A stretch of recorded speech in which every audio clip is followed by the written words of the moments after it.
It's not Donald Trump's hearing, but rather a separate hearing for the district attorney that's trying to prosecute him. Any minute now in Georgia, a Fulton County judge must decide whether Fani Willis, Nathan Wade, and a host of others must testify at a hearing on Thursday. Why? Because DA Fani Willis admitted to having a personal relationship with prosecutor Nathan Wade, while also hiring him to help her prosecute Trump for election interference. Clearly, the conflict of interest here. So what could the judge decide? Our investigative reporter Olivia Rubin, also trial attorney Brian Buckmeyer, join me once again for more. So Olivia, could these two really be forced to take the stand? Absolutely, Kira. They have both been subpoenaed, along with a number of people in Fani Willis's office, along with a number of former business associates of Nathan Wade, all for this bombshell Thursday hearing that's set to sort of wade through all of these allegations that have been lodged against them. But of course, Fani Willis has urged the judge to quash those subpoenas to prevent her and Nathan Wade and others from taking the stand. And she has actually asked him to cancel the hearing altogether, essentially saying there was no misconduct, there was no wrongdoing, and this sort of amounts to a sideshow and harassment into her and members of her office. And that's what she said about these subpoenas. She said that they are harassment and an effort to fish for irrelevant information, and she is asking the judge not to let them go forward. But of course, if he does, we could very well see her get on the witness stand under oath on camera on Thursday morning in Atlanta, Kira.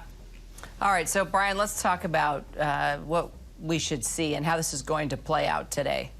I think what the judge is going to ask of both sides is to hear the evidence that they have to go forward in this case. First, the salaciousness of this relationship, and also what statements Fani Willis and Nathan Wade put forward as to whether or not they were truthful or they were perjury. But I think the real focus here is on the money. What money was used to go on these vacations and to pay for lavish dates, as the defense is articulating that they were. If the money comes from their own personal accounts and doesn't come from the DA's office, then I think that the heart of this conflict then falls apart. But if the money in some way, shape, or form comes from the public and then is used on these private trips and to funnel or to kind of let this relationship blossom, that's where this issue really comes about. And if there are firsthand accounts of this, witnesses who actually testified to that, then we go deeper into these two people actually testifying potentially this Thursday. So how, Olivia, is this going to impact the DA's overall case against the former president now? Well, that's the exact question, Kira, because these misconduct allegations have engulfed the entire case. It is all we have been hearing about since the new year began. There has no longer been talk of trial dates, no longer talk of plea deals. It has literally just been these misconduct allegations. So Thursday is going to be the day where we finally determine what is going to stick and what is not. If Donald Trump has his way, the DA is going to be kicked off the case and disqualified from prosecuting it moving forward, and the indictment is going to be thrown out entirely. Now, that is a very tall order for Donald Trump, and I haven't really spoken to anyone who thinks that this indictment is going to be thrown out, but it does leave the question, is there enough there that the judge is actually going to remove the DA and leave it so that someone else needs to be reinstalled to continue the case? So it really just becomes that exact question that you asked. What are all of these allegations going to actually amount to, if anything more than sort of just a delay tactic here? All right, Olivia, thank you so much. And Brian? Let's rock on the mic.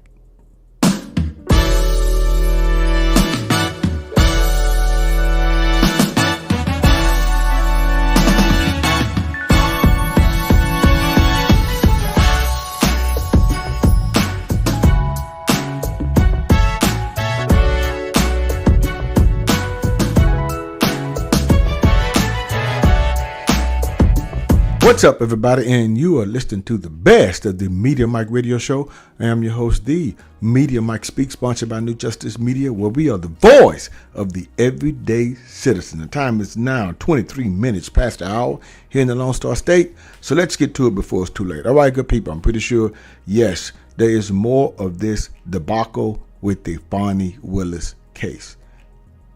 And as I stated before, the longer this moves on, this carries on, it does not look good for the Fulton County DA.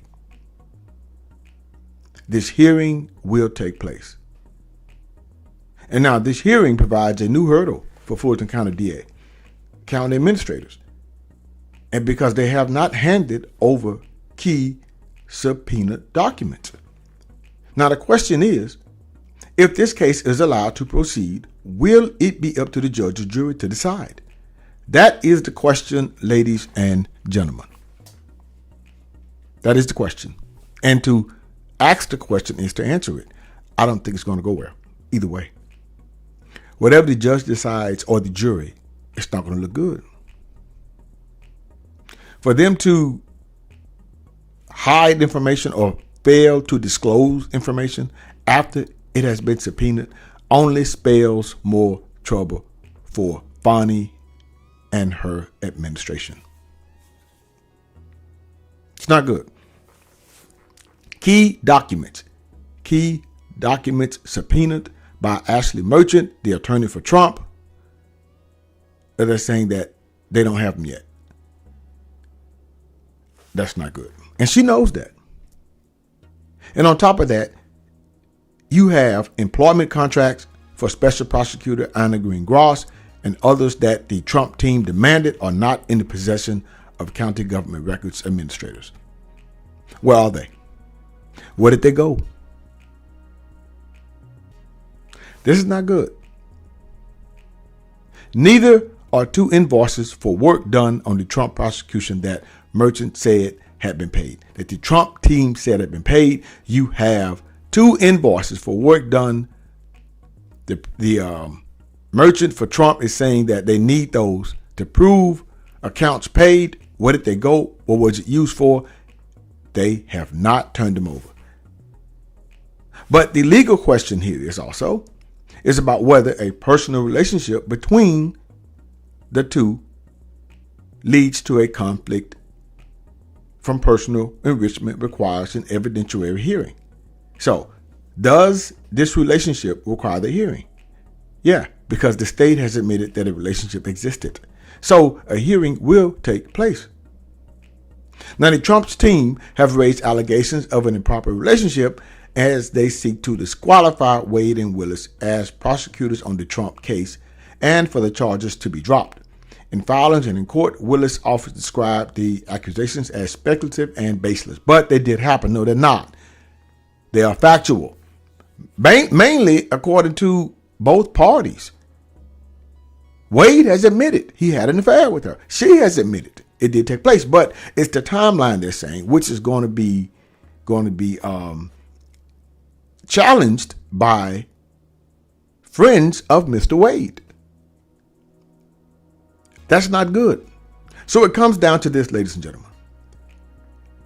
If this case is allowed to move forward, will this controversy impact the outcome?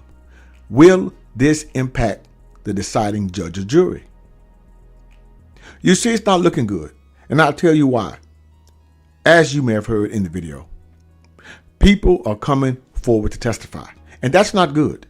You see, Fani knows this, that the more people that are willing to come forward, the more likely it will not be good for the defendant, which is you, Fani, which in this case is you and Mr. Wade.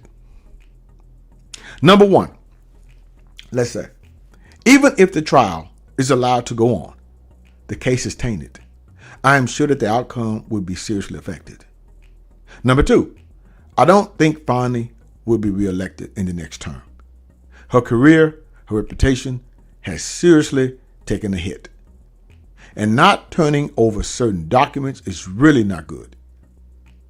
As a prosecutor, she knows how this could impact the case, especially in the negative.